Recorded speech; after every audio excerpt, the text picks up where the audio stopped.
अंबाला में कैबिनेट मंत्री अनिल विज ने लगाया जनता दरबार, क्षेत्रवासियों की सुनी समस्याएं।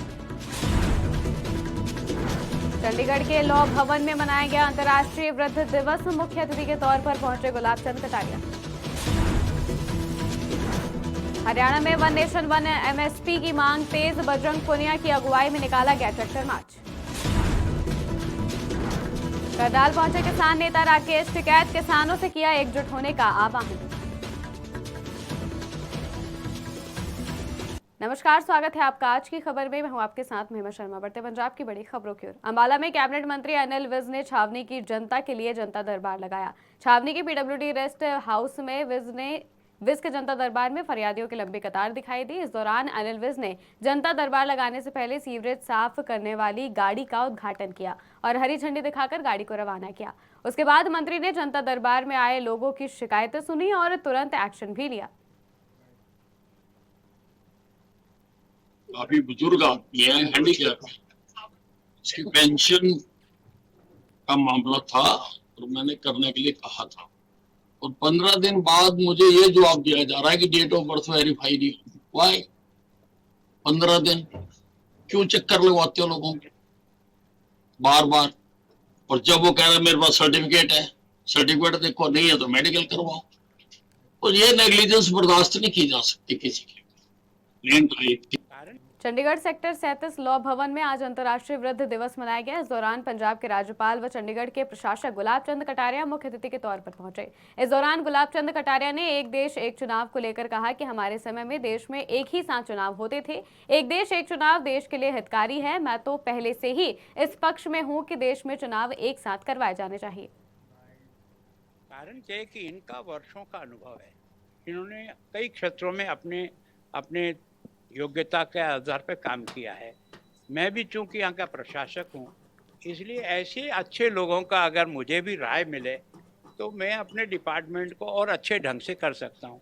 अब मैंने इन्हें कहा है कि शिक्षा का कोई ग्रुप बना के दे दो, हेल्थ के बारे में कोई है तो उससे, स्पोर्ट्स के बारे में है, या जितने जितने इंजीनियरिंग के बारे में लोग हैं, वर्षों से अनुभव है, तो ऐसे कुछ मैंने इनसे कहा है। अभी जैसे ग्रुप बनाएंगे तो मैं इनको अपने एडवाइजर के रूप में नियुक्त करूंगा और समय समय पर इनसे बातचीत करके अपने डिपार्टमेंट में क्या मैं सुधार कर सकता हूं प्रयत्न करूं। कारण क्या है कि इनका वर्षों का अनुभव है। इन्होंने कई क्षेत्रों में हरियाणा के इसरानन में ओलंपिक विजेता बजरंग पुनिया की अगुवाई में किसानों ने वन नेशन वन एमएसपी कानून की मांग को लेकर ट्रैक्टर मार्च निकाला और एसडीएम को ज्ञापन सौंपा। किसानों ने एमएसपी पर गारंटी कानून लागू करने की अपील की। बजरंग पुनिया ने सरकार पर किसानों की अनदेखी और अत्याचार का आरोप लगाया है। उन्होंने कहा कि ये पूरे देश के किसानों की लड़ाई है और सरकार को उनकी मांगे सुननी चाहिए। बड़े दुख की बात है कि आज पूरे देश का किसान आंदोलन कर रहा है, उसके बाद भी सरकार सुन नहीं रही। और डल्लेवाल साहब आज 20 दिन से अमरान सिंह पे बैठे, उनकी तबीयत में मिल के आया था उनसे। उनकी तबीयत दिन पे दिन ढीली होती जा रही है, तो सरकार को इसके बारे में सोचना चाहिए। किसानों की मांग जो है वो जायज़ मांग है, सिर्फ वो अपने फसलों की एमएसपी मांग रहे हैं। उसके बावजूद उनके ऊपर लाठी, आंसू गैस के गोले, ये चीज़ें उनकी आंखों में जहरीली गैसें छोड़ी जा रही है।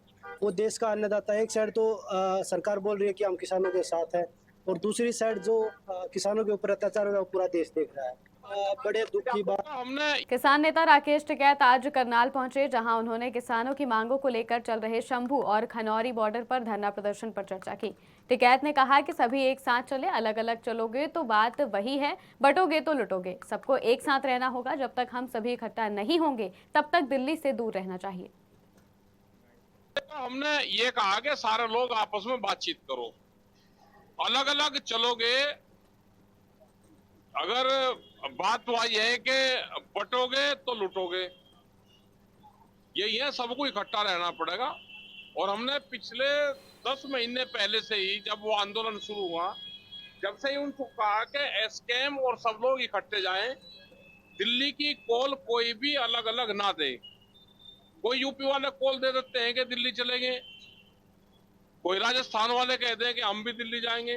जब तक इकट्ठे नहीं होंगे तो दिल्ली से दूर रहना चाहिए। दिल्ली 66,000 का करंट है अभी दिल्ली, वो इकट्ठा ही पार करना पड़ेगा। तो हमने ये कहा कि सारे लोग आपस में बातचीत करो, अलग अलग चलोगे। पता काफी बांग्लादेश में हिंदुओं पर हो रहे अत्याचार के खिलाफ पूरे देश में रोष फैला हुआ है। इसके तहत मोगा में भी राष्ट्रीय अध्यक्ष जोगिंदर पाल शर्मा विश्व हिंदू शांति संगठन की ओर से शहर में रोष मार्च निकाला गया और बांग्लादेश के प्रधानमंत्री मोहम्मद यूनुस का पुतला भी फूंका गया, जिसमें मोगा शहर के सैकड़ों अलग अलग हिंदू संगठनों के लोग शामिल हुए और केंद्र सरकार से इस मुद्दे पर गंभीरता से कदम उठाने की मांग की है।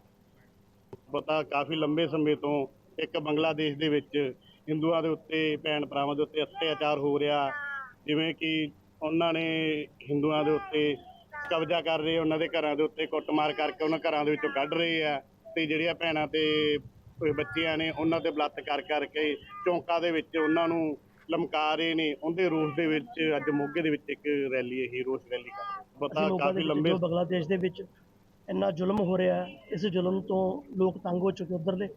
ਇਹ ਟਾਈਮ ਹੈ ਸਾਡੇ ਹਿੰਦੂਆਂ ਨੂੰ, ਸਾਡੇ ਸਨਾਤਨੀਆਂ ਨੂੰ ਇਕੱਠੇ ਹੋਣ ਦਾ, ਕਿਉਂਕਿ ਜੇ ਹੁਣ ਵੀ ਅਸੀਂ ਇੱਕ ਝੰਡੇ ਥੱਲੇ ਇਕੱਠੇ ਨਾ ਹੋਏ ਤੇ ਆਉਣ ਵਾਲਾ ਟਾਈਮ ਸਾਡੇ ਲਈ ਬਹੁਤ ਮਾੜਾ ਹੋਏਗਾ। ਜੋ ਹਿੰਦੂ ਉੱਥੇ ਹਿੰਦੂਆਂ ਉੱਪਰ ਜਿਹੜਾ ਅਤਿਆਚਾਰ ਹੋ ਰਿਹਾ, ਲੇਡੀਜ਼ ਦਾ ਬਲਾਤਕਾਰ ਹੋ ਰਿਹਾ, ਉਹਨਾਂ ਦੇ ਨਾਲ ਤਰ੍ਹਾਂ ਤਰ੍ਹਾਂ ਦੇ ਜ਼ੁਲਮ ਹੋ ਰਹੇ ਆ।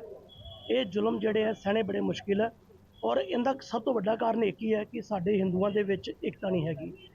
ਜੇ ਉੱਥੇ ਏਕਤਾ ਹੁੰਦੀ ਤੇ ਸ਼ਾਇਦ ਇੰਨਾ ਵੱਡਾ ਘਟਨਾ ਨਾ ਵਾਪਰਦੀ।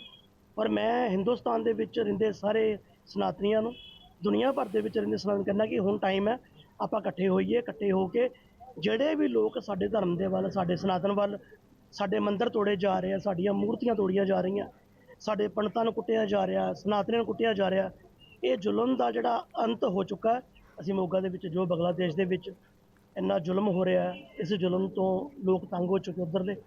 ਇਹ ਟਾਈਮ ਹੈ ਸਾਡੇ ਹਿੰਦੂਆਂ ਨੂੰ, ਸਾਡੇ ਸਨਾਤਨੀਆਂ ਨੂੰ ਇਕੱਠੇ ਹੋਣ ਦਾ, क्योंकि जे हुण भी असी बरनाला के भदैड़ के गांव छन्ना गुलाब सिंह में सरपंच की तेजधार हथियारों से बेरहमी से हत्या कर दी गई। आरोप है कि 40 से 50 लोगों ने घर में घुसकर हमला किया।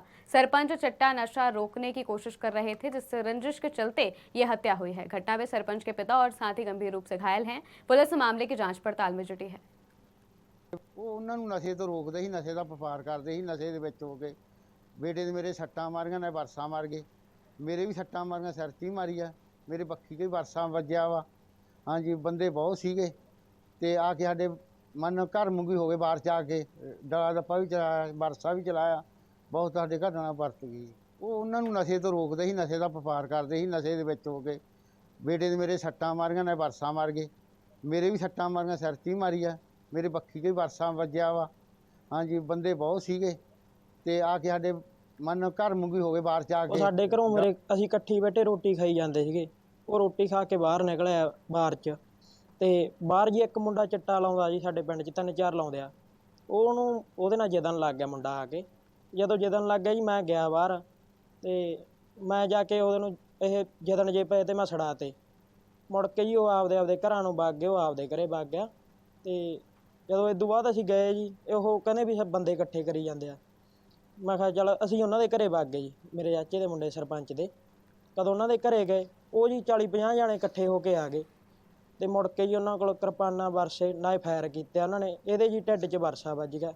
ਬਸ ਇਹਦੀ ਆਉਂਦੇ ਜੀ ਪਹਿਲਾਂ ਇਹਨੂੰ ਭਦੌੜ ਲੈ ਕੇ ਗਏ, ਉੱਥੇ ਜੀ ਆਕਸੀਜਨ ਹੈ ਨਹੀਂ ਸੀਗੀ, ਤਾਂ ਕਰਕੇ ਜੀ ਉਹਨਾਂ ਨੇ ਇੱਥੇ नशे को लेकर पंजाब पुलिस को बड़ी कामयाबी हासिल हुई है। फिरोजपुर पुलिस ने 1 किलो 556 ग्राम हेरोइन बरामद की है। मामले की जानकारी देते हुए एसपीडी रणधीर कुमार ने बताया कि एक आरोपी को गिरफ्तार कर उसके पास से 1 किलो 556 ग्राम हेरोइन बरामद की गई है और आगे की कार्रवाई शुरू कर दी गई है। ਮਾਨਯੋਗ ਐਸਐਸਪੀ ਫਿਰੋਜ਼ਪੁਰ ਸੌਮਿਆ ਮਿਸਰਾ ਜੀ ਵੱਲੋਂ ਜਿਹੜੇ ਨਿਰਦੇਸ਼ ਹੈਗੇ ਕਿ ਨਸ਼ੇ ਦੇ ਖਿਲਾਫ ਜਿਹੜੀ ਲੜਾਈ ਚੱਲ ਰਹੀ ਹੈ, ਉਸ ਵਿੱਚ ਸੀਆਈਏ ਦੀ ਟੀਮ ਨੂੰ ਤੇ ਥਾਣਾ ਸਦਰ ਦੀ ਟੀਮ ਨੂੰ ਇੱਕ ਬਹੁਤ ਵੱਡੀ ਕਾਮਯਾਬੀ ਮਿਲੀ, ਜਦ ਅਰਾਊਂਡ 1 ਕਿਲੋ 556 ਗ੍ਰਾਮ ਹੈਰੋਇਨ ਦੀ ਬਰਾਮਦਗੀ ਹੋਈ। ਇਹਦੇ ਮੁਤਾਲਿਕ ਜਿਹੜਾ ਪਰਚਾ ਨੰਬਰ 301 ਥਾਣਾ ਸਦਰ ਫਿਰੋਜ਼ਪੁਰ ਵਿਖੇ ਦਰਜ ਕੀਤਾ ਗਿਆ ਤੇ ਇਹਦਾ ਜਿਹੜਾ ਦੋਸ਼ੀ ਹੈਗਾ ਉਹ ਜੁਵਨਾਈਲ ਹੈ ਤੇ ਕਾਨੂੰਨ ਮੁਤਾਬਿਕ ਜੁਵਨਾਈਲ ਬੋਰਡ ਵਿੱਚ ਉਹਨੂੰ ਪੇਸ਼ ਕੀਤਾ ਗਿਆ ਤੇ ਕਾਨੂੰਨ ਮੁਤਾਬਿਕ ਕਾਰਵਾਈ ਜਿਹੜੀ ਹੈਗੀ ਉਹ ਕੀਤੀ ਜਾ ਰਹੀ ਹੈ। ਨਾਲ ਨਾਲ ਇਹ ਵੀ ਫਾਈਨੈਂਸ਼ੀਅਲ ਇਨਵੈਸਟੀਗੇਸ਼ਨ ਯੂਨਿਟ ਵੱਲੋਂ ਇਹ ਵੈਰੀਫਾਈ ਕੀਤਾ ਜਾ ਰਿਹਾ ਹੈ ਕਿ ਕੀ ਇਹ ਨਸ਼ਾ ਵੇਚ ਕੇ ਇਹਨੇ ਕੋਈ ਪ੍ਰਾਪਰਟੀ ਤੋਂ ਨਹੀਂ ਬਣਾਈ ਸੀ। ਜੇ ਉਹ ਬਣਾਈ ਹੋਊਗੀ ਤੇ ਕਾਨੂੰਨ ਮੁਤਾਬਿਕ ਉਹ ਵੀ ਜ਼ਬਤ ਕਰਨ ਦੀ ਉਪਰਾਲੇ ਕੀਤੇ ਜਾਣਗੇ।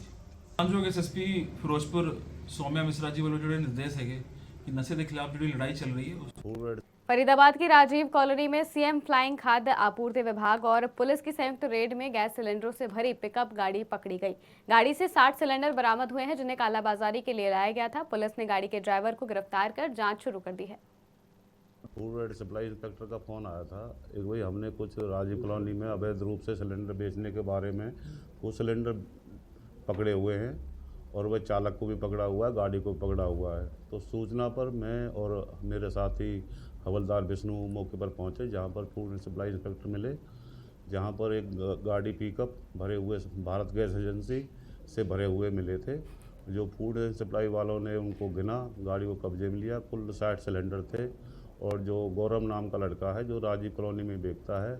और जो ये सिलेंडर हैं ये करण गैस एजेंसी सेक्टर 86 एजेंसी से वहाँ से रसीद प्राप्त करी हैं, जिसमें रसीद भी हैं कुछ, लेकिन वो रसीद 3 तारीख की और 5 तारीख की हैं। जो फूड एंड सप्लाई वालों ने मेरे सम्मुख उन पर्चियों पर दर्शाए गए फ़ोनों से संपर्क किया। फूड एंड सप्लाई इंस्पेक्टर का फ़ोन आया था एक भाई हमने कुछ राजीव कॉलोनी में अवैध रूप से सिलेंडर बेचने के बारे में कुछ सिलेंडर फरीदाबाद में ट्रॉमा सेंटर की मांग व रेफर मुक्त फरीदाबाद मुद्दे को लेकर पिछले 12 दिनों से सिविल अस्पताल के पास धरने पर बैठे समाज सेवियों से जब शासन प्रशासन ने बातचीत नहीं की तो धरने पर बैठे समाज सेवियों ने 13वें दिन सिविल अस्पताल के गेट के पास धरना स्थल पर मुंडन करवाकर अपना रोष प्रकट किया है। साथ ही उन्होंने कहा है कि जब तक ट्रॉमा सेंटर नहीं मिलता तब तक वो अपना विरोध इसी तरीके से जताते रहेंगे।